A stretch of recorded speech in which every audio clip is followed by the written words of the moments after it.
7 amalan yang tetap menghasilkan pahala. 7 amalan yang tetap menghasilkan pahala walaupun pelakunya telah meninggal dunia. Tentunya ini amalan yang dibutuhkan oleh setiap kita. Karena tatkala kita sudah berpindah alam dari alam dunia misalnya ke alam barzah, yaitu alam penantian datangnya hari kiamat, maka tidak ada lagi untuk beramal. Bukan lagi darul amal, bukan lagi untuk beramal, tapi darul jaza. Semuanya adalah balasan apa yang telah kita buat.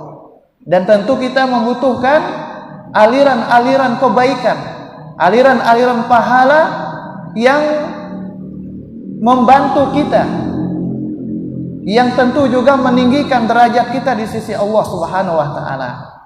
Maka inilah Rasul sallallahu alaihi wasallam telah kabarkan kepada kita 7 amalan yang tetap menghasilkan pahala walaupun pelakunya telah meninggal dunia.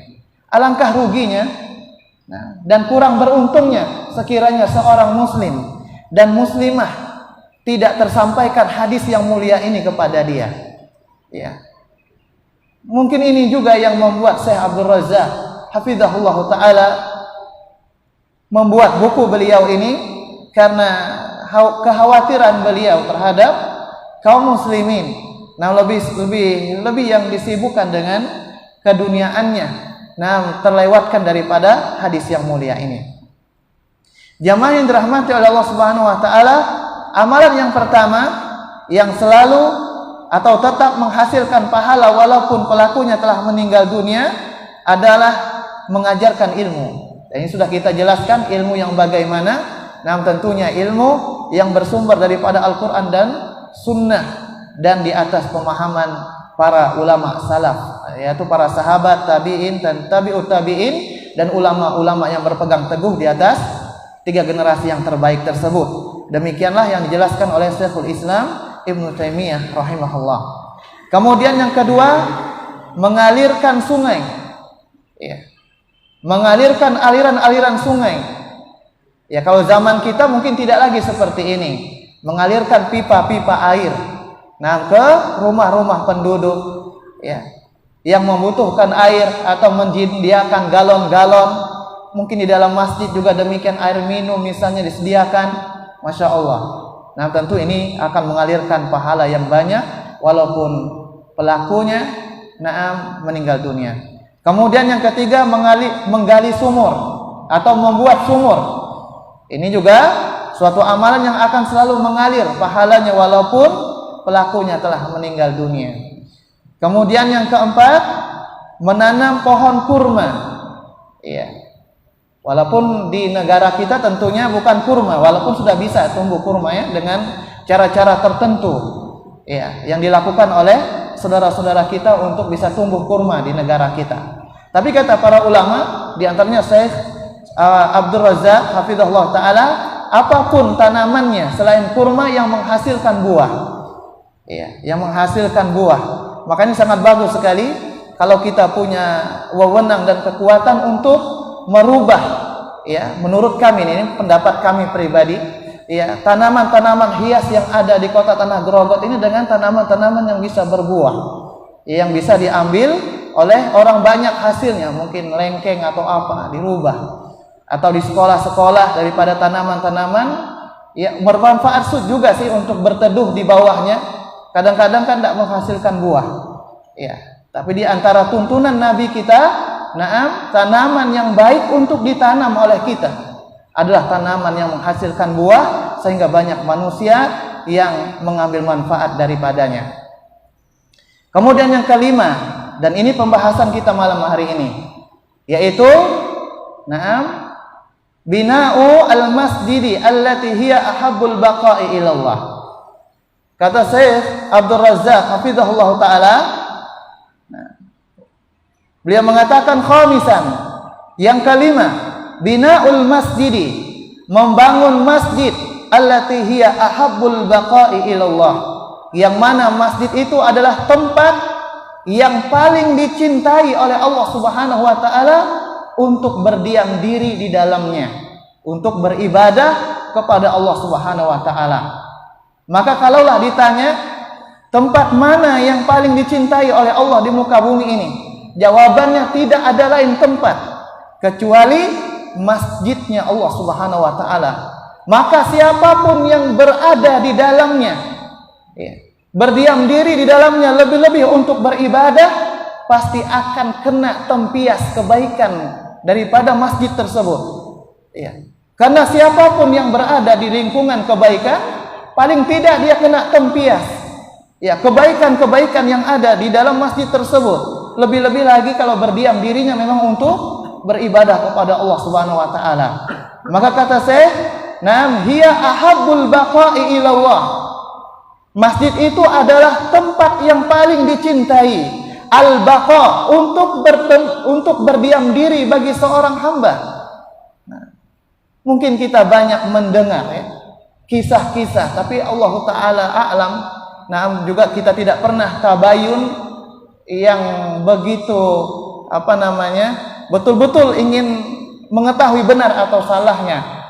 Saya pernah diceritakan oleh kawan sendiri kisah waktu tsunami di Aceh. Ada beberapa yang selamat tinggal di dalam masjid. Tapi Allah taala, saya tidak tabayun, juga cerita kawan, waktu meletusnya gunung yang baru-baru ini, ada seorang anak kecil, tatkala mau meletus mereka mainan, kelihatan sudah buru-buru dia pergi ke masjid, selamat, diselamatkan oleh Allah Subhanahu wa taala. Makanya kita katakan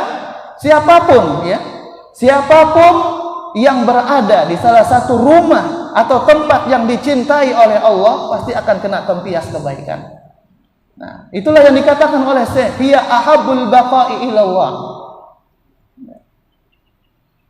Kemudian beliau mengatakan setelahnya, wallati udzinallahu jalla wa ala an turfa wa yuzkaru fiha ismuh. Yang mana Allah Subhanahu wa taala mengizinkan di dalamnya an turfa wa yuzkaru fiha ismuh. Allah Subhanahu wa taala mengizinkan untuk diangkat atau untuk diingat, untuk disebut namanya, atau mungkin yang lebih dikenal di tengah-tengah kita, untuk berzikir kepada Allah, yaitu masjid. Kemudian beliau mengatakan, wa idza buniyal masjidu uqimat fihi as-shalah wa tuliya fihi al-Qur'an wa dzukira fihi Allahu wa nusyira fihi al-ilmu wajtama'a fihi al-muslimuna ila ghairi dzalika minal masalihil 'azimah wa libanahi ajrun fi dzalika kulli. Maka Syekh mengatakan di dalam masjid adalah tempat untuk mengingat nama-nama Allah Subhanahu wa taala, ditegakkannya salat, dibacakan Al-Qur'an, dan pengajaran-pengajaran ilmu agama, wajtama'a fihi al-muslimun, dan di dalamnya berkumpul kaum muslimin untuk melakukan ibadah-ibadah kepada Allah Subhanahu wa taala. Maka ini sesuai dengan firman Allah Subhanahu wa taala. Karena di antara sifat ucapan para ulama itu tidak mungkin keluar daripada lisan-lisan mereka kecuali di atas dalil. Maka ucapan Syekh ini sangat sesuai dengan firman Allah Subhanahu wa taala di dalam Al-Qur'an Al-Karim. Yaitu dalam Quran surat An-Nur ayat 36 sampai 37. Ucapan beliau ini yang kita bacakan tadi senada dan persis dengan yang difirmankan oleh Allah dalam Al-Qur'an surat An-Nur ayat 36 sampai 38. Sedikit mungkin kami membacakannya. Fi buyutin udzinallahu an turfa'a wa yuzkara fiha ismuh. Di rumah-rumah yang di sana Allah telah memerintahkan untuk dimuliakan dan disebutnya nama-namanya di dalamnya. Itu dalam masjid Allah Subhanahu wa taala. Yusabbihu lahu fiha bil guduwi wal asal. Dan di sana juga bertasbih atau mensucikan nama-nama Allah Subhanahu wa taala pada waktu pagi dan waktu petang. Rijalun La tulhihim tijaratun wala bai'un an dzikrillahi wa iqamis salati wa ita'iz zakati yakhafuna yawman tataqallabu fihi al-qulubu wal absar. Ya. Laki-laki yang tidak dilalaikan oleh perniagaan dan tidak pula oleh jual beli dari mengingat Allah, dia mendirikan salat, membayar zakat. Mereka takut pada suatu hari yang di hari itu hari atau dan penglihatan menjadi goncang, yaitu hari kiamat. Quran surah An-Nur ayat 36 sampai 37. Maka jelas dan sangat mirip daripada ucapan Syekh Abdul Razak hafizahullah taala bahwasanya masjid itu adalah tempat untuk berzikir, beribadah kepada Allah, ditegakkan salat di dalamnya dan ibadah-ibadah yang lainnya. Jamaah yang dirahmati oleh Allah Subhanahu wa taala, maka ini di antara tujuan dibangunnya masjid. Ya, di antara tujuan dibangunnya masjid adalah untuk beribadah kepada Allah Subhanahu wa taala. Maka kata para ulama, sekiranya di dalam masjid Allah Subhanahu wa taala dilakukan hal-hal selain itu, maka ini sangat terlarang. Ya, sangat terlarang. Makanya Allah Subhanahu wa taala juga menegaskan dalam ayat yang lain, surat Al-Jin ayat yang ke-18, Allah Subhanahu wa taala berfirman, wa annal masajida lillah, dan sesungguhnya masjid-masjid itu lillah, milik Allah Subhanahu wa taala. Maka kata para ulama tafsir, tidak boleh di dalamnya dilakukan apapun itu selain yang Allah perintahkan. Ya. Di dalamnya mungkin boleh jadi ada unsur kesyirikan, tentu ini sangat terlarang. Ada suatu perkara-perkara yang baru dalam urusan agama, mungkin yang lebih dikenal di tengah-tengah kita, walaupun banyak orang yang sensitif mendengar kata ini, yaitu suatu kebid'ahan ada dalam masjid Allah Subhanahu wa taala. Kemudian ada khurafat. Kisah-kisah yang dicampur dengan kedustaan agar umat percaya dengan kisah tersebut misalnya. Maka kata para ulama, kalau ada salah satu ini khususnya ada di dalam masjid Allah Subhanahu wa taala, maka itu bukan dikatakan sebagai masjid. Wajib masjid dibersihkan daripada itu, sebagaimana juga masjid wajib dibersihkan daripada kotoran-kotoran. Ya, kotoran-kotoran seperti mungkin kotoran cicak dan lain sebagainya, maka sebagaimana wajib demikian, wajib juga dibersihkan dari kesyirikan, kebid'ahan, khurafat, ya, dibersihkan dari masjid. Kalau ada salah satunya dilakukan dalam masjid Allah, maka tidak dikatakan sebagai masjid. Apa dalilnya? Wa annal masajida lillah, masjid itu adalah milik Allah Subhanahu wa taala. Ya. Maka ini sangat penting diketahui oleh orang kita kaum muslimin. Demikian pula tidak boleh di dalamnya ada jual beli, ya, mengiklankan barang dagangannya, mengiklankan ini itu misalnya, naudzubillah. Belum sampaikah lagi peringatan Ar-Rasul sallallahu alaihi wasallam kepada kita tentang masjid? Kita tidak usah panjang-panjang bicara dalil. Cukup saja surat Al-Jin ayat 18 atau surat An-Nur 36 sampai 37 tolong dikaji. Tidak boleh seorang muslim berjual beli dalam masjid, mengumumkan, mengiklankan daripada barang-barang dagangannya. Allahu Akbar. Lebih-lebih lagi kalau dia seorang ustaz, seorang tokoh misalnya mengumum, Allahu Akbar. Mungkin saya yang belum tahu ilmu karena mungkin kemalasan kami, kerendahan kami dalam mempelajari ilmu agama ini. Tapi setahu kita, selama ini bahkan lajnah ad-daimah Arab Saudi sepakat, tidak ada yang berselisih, tidak boleh ada jual beli. Bahkan menempelkan iklan-iklan pakai tempelan dalam masjid Allah tidak dibolehkan. Menempel ini cuma tempelan dagangan, tidak dibolehkan. Bagaimana kalau seperti ceramah-ceramah sebenarnya? Allah taala a'lam. Kalau memang ada di sana dasar dalil, tolong sampaikan kepada kami dan saya terbuka untuk diingatkan kalaulah ucapan ini salah. Ya. Kami sangat-sangat ingin dinasehati kalau ucapan kita salah. Jamaah yang dirahmati Allah Subhanahu wa taala, maka perlu diperhatikan oleh seorang muslim. Wa annal masajida lillah. Masjid itu adalah kepunyaan Allah Subhanahu wa taala, maka tidak boleh dinodai dengan sesuatu apapun kepentingan kecuali apa yang Allah ajarkan. Ya. Berupa ibadah-ibadah mensucikan Allah Subhanahu wa taala. Makanya Allah mengatakan setelahnya, "Fala tad'u ma'allahi ahadan." Janganlah kalian meminta, berdoa kepada selain Allah Subhanahu wa taala dalam doa-doa kalian. Ibadah, setelahnya Allah menyebutkan suatu ibadah berupa doa. Ya, karena dalam masjid itu tak boleh memang selain ibadah. Fala tad'u, baik itu doa al-mas'alah maupun doa al-ibadah. Karena di sini Allah mengatakan fala tad'u, janganlah kalian berdoa. Para ulama katakan doa terbagi menjadi dua. Yang pertama adalah doa al-mas'alah, doa masalah.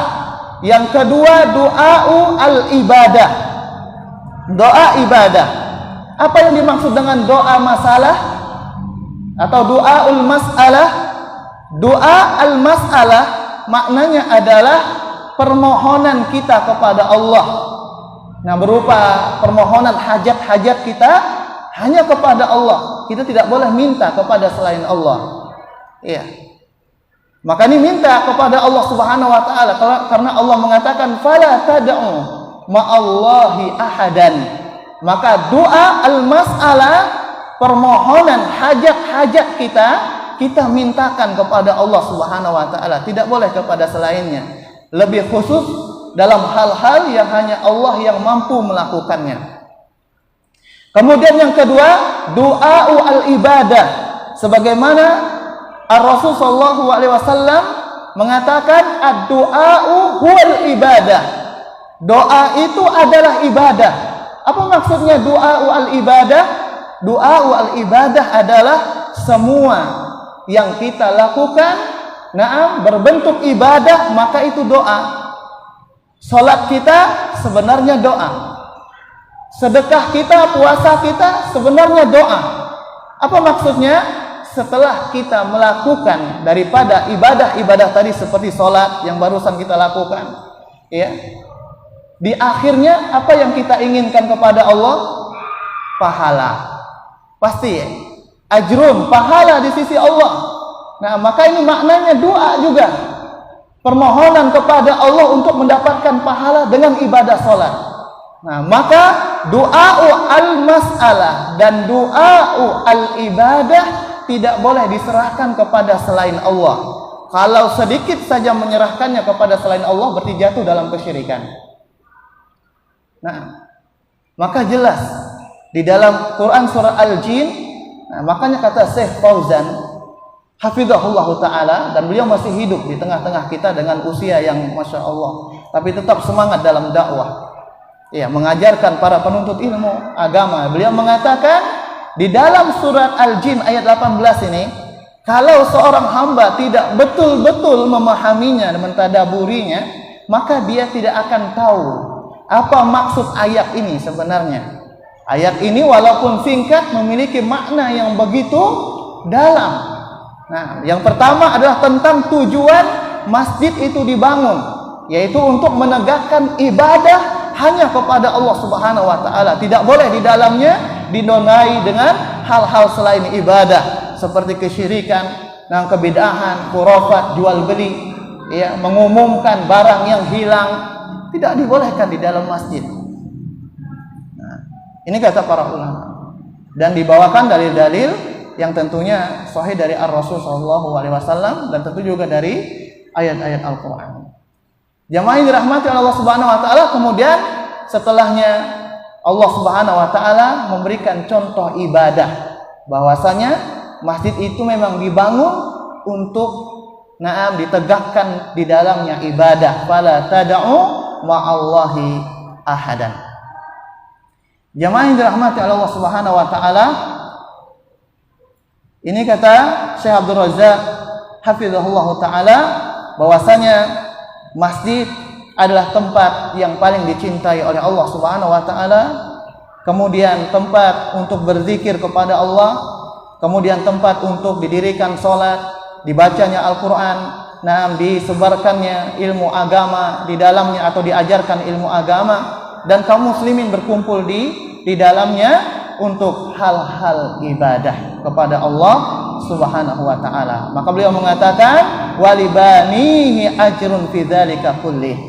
Maka barang siapa yang ikut membangun masjid tersebut walaupun dia telah meninggal dunia, maka pahalanya tetap mengalir. Ajrun fi dzalika kullih. Kata beliau, setiap orang yang beribadah, ada pengajaran ilmu di dalamnya, atau siapapun yang menegakkan ibadah di dalam masjid tersebut, maka yang ikut membangun masjid tersebut walaupun dia telah tiada, maka aliran-aliran pahala, tambang-tambang pahalanya tetap mengalir kepada yang membangun masjid tersebut walaupun dia telah meninggal dunia.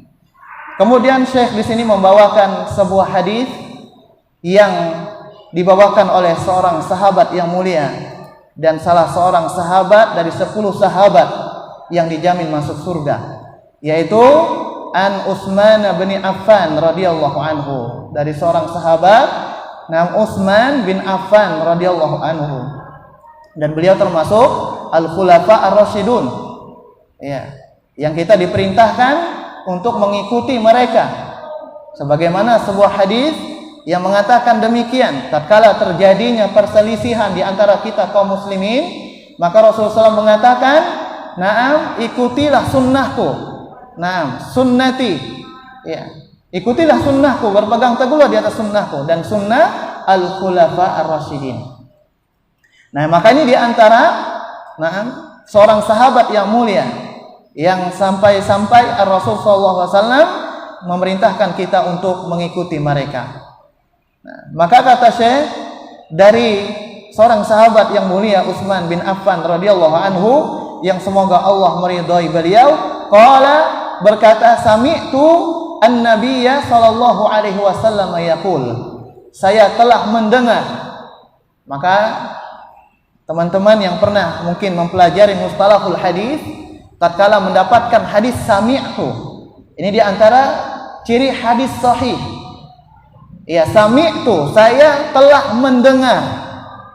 Jadi ini adalah seorang sahabat Rasul sallallahu alaihi wasallam dalam membawa hadis yang beliau sampaikan itu tidak ada wasilah-wasilah yang lain atau perantara-perantara yang lain. Artinya beliau langsung mendengarkan sendiri daripada Rasul sallallahu alaihi wasallam. Maka ini di antara bentuk hadis sahih. Nah, sami'tu, saya telah mendengar an-nabiy sallallahu alaihi wasallam, dari Nabi sallallahu alaihi wasallam yaqul, bersabda, man bana masjidan, barang siapa yang membangun masjid, ya bertagi bihi wajah Allah, yang mana dia berharap wajah Allah Subhanahu wa taala. Artinya masjid ini betul-betul dibangun karena mengharapkan pahala di sisi Allah. Maka dari sini juga tidak boleh masjid ini dibangun atas kelompok-kelompok tertentu. Ya, karena dahulu orang-orang munafik juga membangun masjid, tapi untuk memecahkan kaum muslimin. Ya. Bukan dibangun untuk apa? Ketaatan kepada Allah, mengharapkan pahala kepada Allah Subhanahu wa taala. Maka Allah Subhanahu wa taala mengancam mereka dengan azab neraka sebagaimana Allah jelaskan dalam Al-Qur'an. Ya. Maka membangun masjid betul-betul juga ikhlas semata-mata mengharapkan pahala. Bukan membangun masjid karena ingin dikatakan kita paling dermawan, kita paling banyak yang menyumbang, kita paling sering membantu dan lain sebagainya. Tidak demikian seorang muslim dalam membangun masjid ini. Kemudian juga kata para ulama, dalam membangun masjid ini maka Nah, membangunnya juga dengan dana-dana yang jelas. Dana-dana yang halal. Bukan dana-dana atau uang-uang yang ada unsur keharamannya. Na'udzubillah. Maka betul-betul diperhatikan oleh seorang muslim, terutama panitia-panitia yang mereka diamanahkan untuk, atau pemborong-pemborong yang membangun masjid Allah Subhanahu wa taala. Maka kata Rasulullah SAW, barang siapa yang membangun masjid yang betul-betul hanya mengharapkan pahala di sisi Allah, banallahu lahu mithlahu fil jannah. Maka Allah Subhanahu wa taala akan membangun bagi hamba tersebut, nah, semisal dengan apa yang ia bangun di dunia ini, nah Allah bangun juga di akhirat kelak. Dalam riwayat yang lain, Allah akan membangun baginya rumah, ya, di akhirat kelak. Walaupun dia hanya mampu, mungkin karena keterbatasan rezeki dia, nah Allah takdirkan dia mungkin kekurangan harta, tapi dia mampu menyumbang untuk masjid, walaupun sebesar lubang burung atau sarang burung pelatuk, ya. Karena miskinnya dia hanya bisa nyumbang sebesar itu. Mungkin anggaplah satu bata kita mampu beli, kemudian sumbang untuk membangun masjid, ya. Maka Allah akan bangunkan untuknya rumah di surga. Ini keutamaan yang besar. Ya, rumah di dunia saja Masya Allah ada. Nah, kita baca di tempat-tempat tertentu, ini rumah, nah, dengan harga segini, nah, lengkap dengan perabotannya misalnya. Oh, kita luar biasa usahanya, bahkan nabung, namun untuk mendapatkannya. Ya, sekarang kita juga berusaha untuk apa? Memesan petakan tanah kita dan rumah yang siap kita tempatkan kelak. Dan arsiteknya bukan lagi manusia ataupun malaikat, tapi Allah Subhanahu wa taala. Apa itu? Rumah di surga.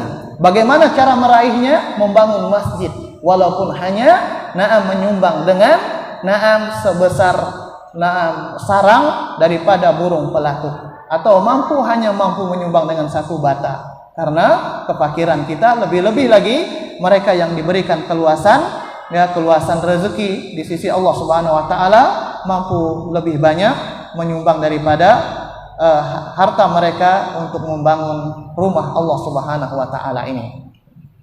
Jamaah yang dirahmati oleh Allah Subhanahu wa taala, hadis ini diriwayatkan oleh Imam Bukhari dan juga Imam Muslim di dalam dua kitab sahihnya, yaitu Sahih Bukhari dan Sahih Muslim yang kami maksudkan.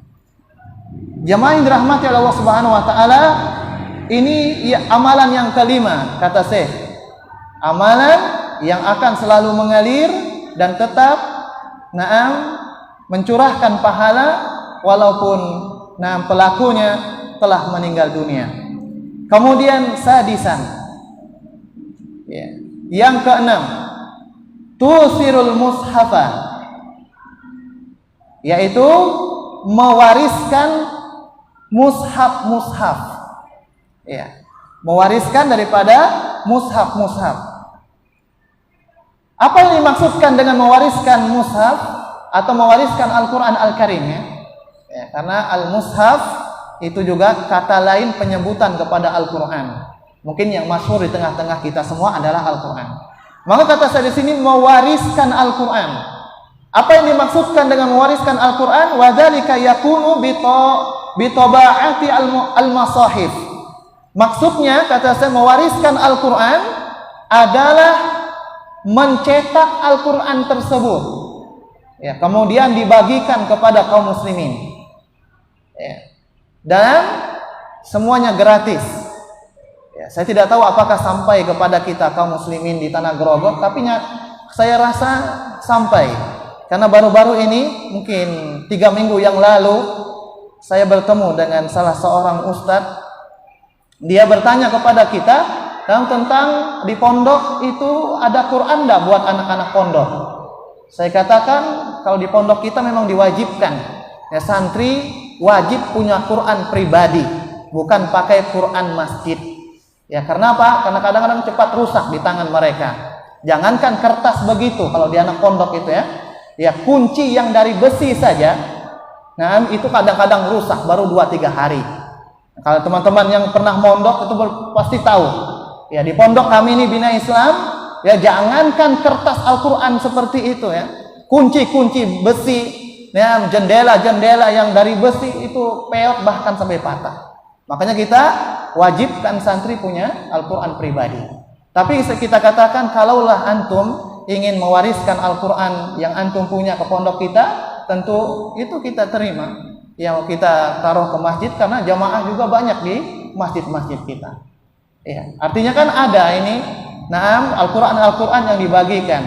Kalau kita dulu di Jawa itu memang ada setiap tahun dari kota Madinah itu ada Quran yang dibagikan dari sana, dicetak dari sana, dan dibagikan secara gratis. Dan tidak diperjualbelikan. Biasanya ada tulisannya dengan bahasa Arab, la yubah. Tidak diperjualbelikan, majanan biasanya ada lagi tambahannya Quran gratis atau diwariskan kepada para penuntut ilmu. Tentu insya Allah sampai ke negeri kita Indonesia daripada cetakan-cetakan Al-Quran dari para muhsinin yang mengeluarkan hartanya untuk mewariskan daripada Al-Quran mereka, untuk dibaca, diamalkan kaum muslimin, isi kandungannya. Ini yang pertama yang dimaksudkan dengan mewariskan Al-Quran, mencetaknya. Ya, kalaulah tentu ini membutuhkan, tapi mungkin tidak seberapa ya bagi hamba-hamba Allah yang Allah wariskan, ya, uang yang banyak.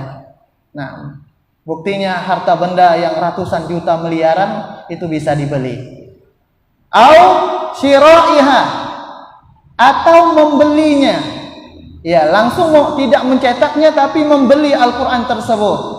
Wa waqfiha fil masajid, dan mewakafkannya, atau memberikannya di masjid.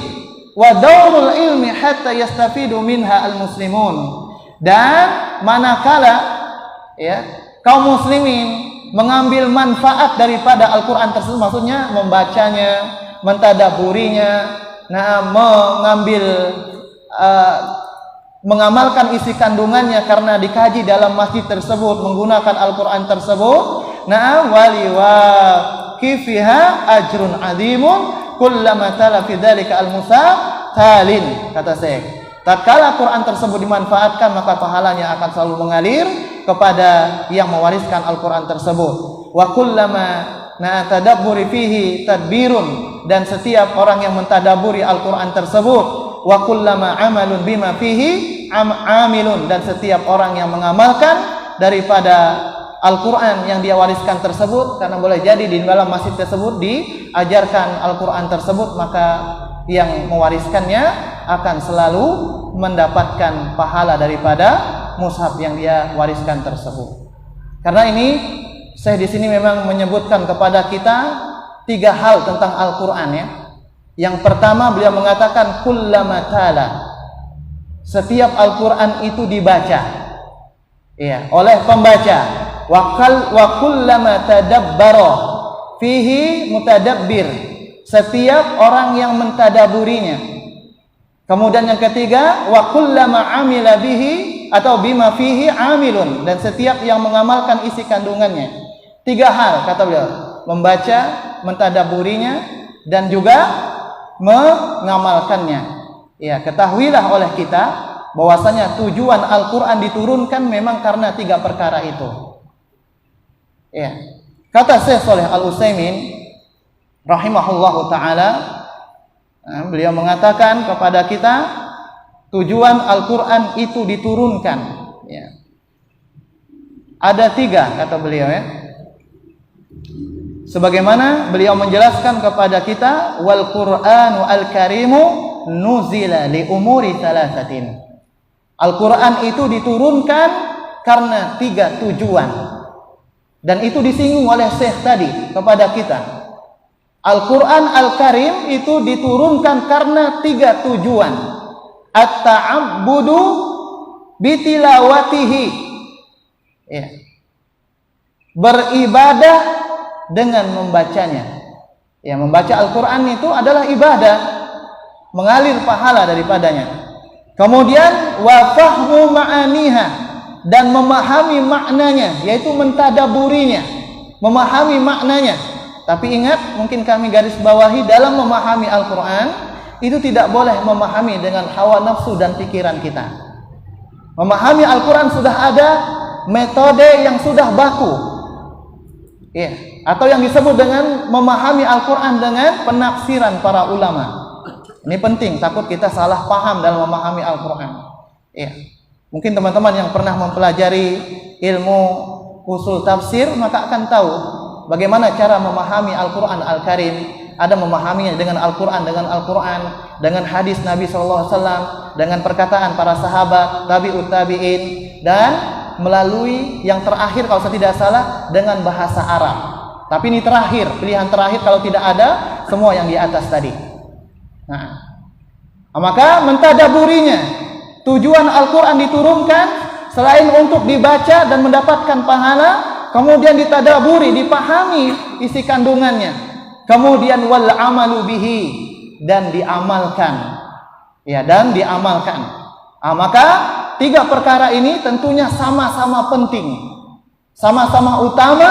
Karena apa? Karena ketiga perkara ini tujuan Al-Quran diturunkan.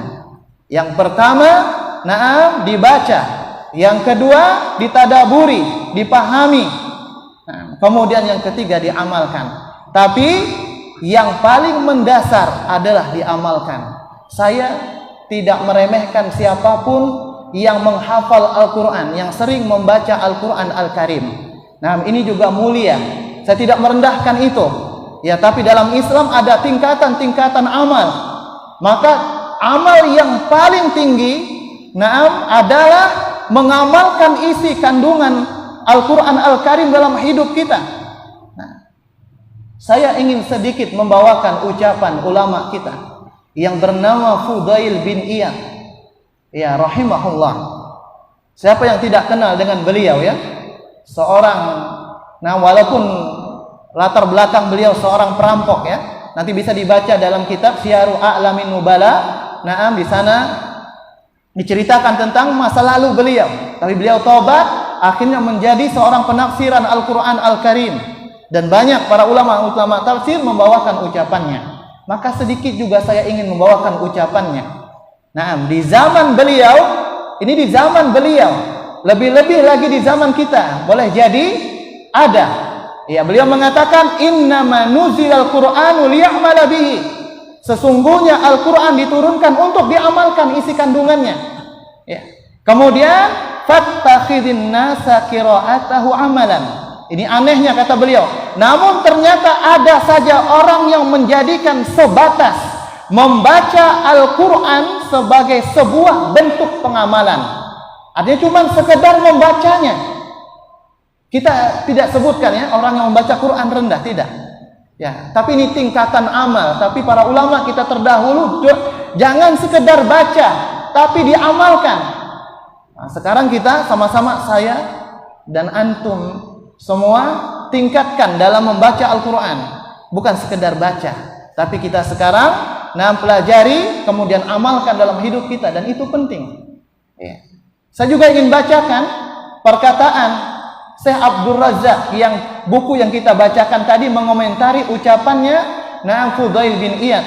Rahimahullah, beliau mengatakan fa ahlul Qur'ani hum alimuna bihi wal amiluna bima fihi.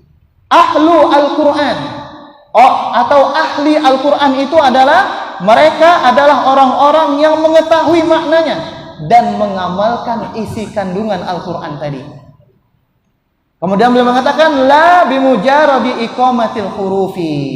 Ya, bukan hanya sekedar melafadzkan huruf-hurufnya dengan benar. Artinya lantunan bacaannya Masya Allah, ya, indah. Saya tidak merendahkan itu sama sekali, tidak, ya. Kita berbicara tentang tingkatan amal. Ya. Orang yang menghafal Al-Quran Masya Allah baik, itu tentu memiliki keutamaan tersendiri. Yang membacanya pun demikian. Tapi para ulama kita banyak menjelaskan apa? Tidak cukup dihafal, tidak cukup dibaca dengan lantunan-lantunan yang indah. tapi diamalkan isi kandungannya. Maka Syekh Abdul Razzaq hafizahullah taala yang disebut ahlu Al-Qur'an adalah yang paham Al-Qur'an tersebut walaupun hafalannya sedikit dan diamalkan dalam hidupnya. Di dalam buku-buku mereka yang lain dikatakan bahwasanya tidak disebutkan ahli Al-Qur'an atau mahir dalam Al-Qur'an Al-Karim walaupun hafalannya banyak, ya, bacaannya bagus, kalaulah tidak diamalkan dalam hidup dia isi kandungan tersebut. Ini juga peringatan buat saya paling utama tentunya dan juga kepada kawan-kawan, tingkatkan sekarang bacaan Al-Qur'an kita, yaitu dengan membacanya, memahami maknanya atau mentadaburinya tentu dengan pemahaman para ulama salaf kita, ulama-ulama tafsir kita. Kemudian juga setelah itu diamalkan dalam kehidupan kita. Jamaah yang dirahmati Allah Subhanahu wa taala, Rasulullah SAW mengatakan dalam hadis riwayat Ahmad dalam kitab Musnadnya, beliau mengatakan iqra'u al-Qur'ana, bacalah Al-Qur'an tersebut. Wa'malu bihi. Rasul mengatakan tidak cukup dibaca. Wa'malu bihi, dan amalkan isi kandungannya, itu yang paling penting. Karena ada di dalam Al-Qur'an, itu adalah tentang akidah, ibadah-ibadah, hukum-hukum yang wajib untuk kita amalkan. Maka kata Rasulullah SAW, bacalah Al-Qur'an tersebut dan amalkanlah, wala ta'kulu bihi. Dan ini peringatan bagi kita yang hafal Al-Qur'an, mengajarkan Al-Qur'an Al-Karim, dan janganlah kalian mencari makan dengan Al-Qur'an tersebut. Ini juga penting untuk meluruskan niat. Bukan berarti ya teman-teman, kawan-kawan yang diamanahi untuk mengajarkan Al-Qur'an, menjadi imam misalnya, secara seutuhnya tidak boleh mengambil mukafa'ah. Mukafa'ah itu seperti balasan daripada pekerjaan mereka.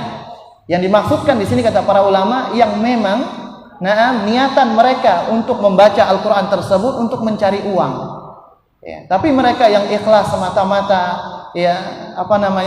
membaca Al-Qur'an ini untuk mencari pahala dari sisi Allah Subhanahu wa taala, kalaulah di akhir itu ada mukafa'ah misalnya, tentunya ini tambahan. Allah Subhanahu wa taala ingin menampakkan di dunia nikmat surga Allah Subhanahu wa taala dengan diberikannya mukafa'ah mungkin di akhir bulan, yang dihargai oleh manusia tentang apa yang dia lakukan. Tentu ini yang dimaksudkan adalah jangan nanti membaca hadis ini langsung tidak mau menghafal Al-Qur'an. Mengajarkan Al-Qur'an ini adalah peringatan dari Rasulullah SAW agar betul-betul memperhatikan niat-niat kita dalam mempelajari dan mengajarkan Al-Qur'an tersebut. Jamaah yang dirahmati Allah Subhanahu wa taala, maka Syekh di sini mengatakan bahwasanya setiap kali Al-Qur'an tersebut dibaca, yang diwariskan tadi di masjid-masjid Allah atau di pondok-pondok pesantren, ya dibaca oleh santri, kemudian juga ditadaburi, ya dipelajari isi maknanya, kemudian diamalkan, maka pahalanya akan selalu mengalir. Ya. Dan ini tujuan memang Al-Qur'an diturunkan. Sebagaimana ucapannya saya minta dia, bahwasanya Al-Qur'an diturunkan karena tiga hal.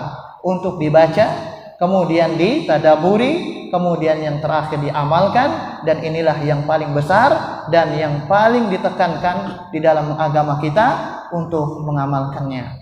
Jamaah yang dirahmati Allah Subhanahu wa taala, ini amalan yang keenam, sekiranya ada pada diri-diri kita